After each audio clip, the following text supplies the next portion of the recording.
DART provides 3.75 million rides a year, and the majority of those are for people getting to and from work.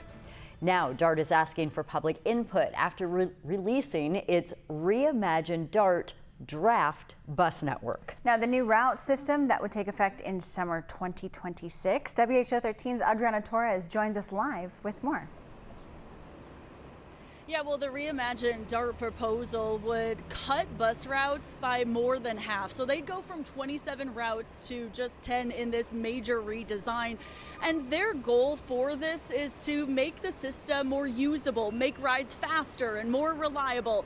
So let's take a look at what the new system map would look like. Instead of stops every block or two, they'd go every 3 to 4 blocks to speed up trips. Many routes would pass more frequently, every 15 minutes, half hour or hour, and operational hours would also be slightly reduced to 6 a.m. to 10 p.m. Monday through Friday and 7 a.m. to 7 p.m. on Sunday.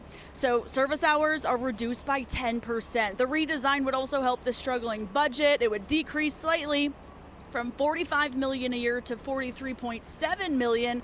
And DART has asked the public what they needed most from the system. Now their draft is out though, and they're asking the public again for more input.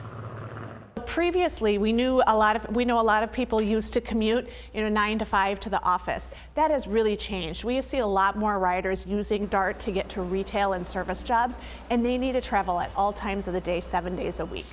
So again, as you look at this service, you'll see that it focuses on fewer corridors, but with higher frequency, and spreads out the service more throughout the week so that we are meeting the needs of the workers throughout the region. So I come from downtown Des Moines all the way to outlets of Des Moines every single day.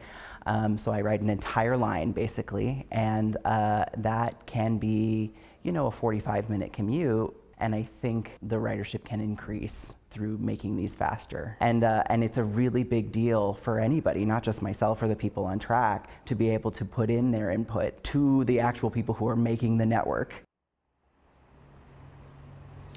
So Matthew, who you just heard from there, is part of the Transit Riders Advisors Committee. His voice, along with many other people in the public, is important. DART wants to hear from them.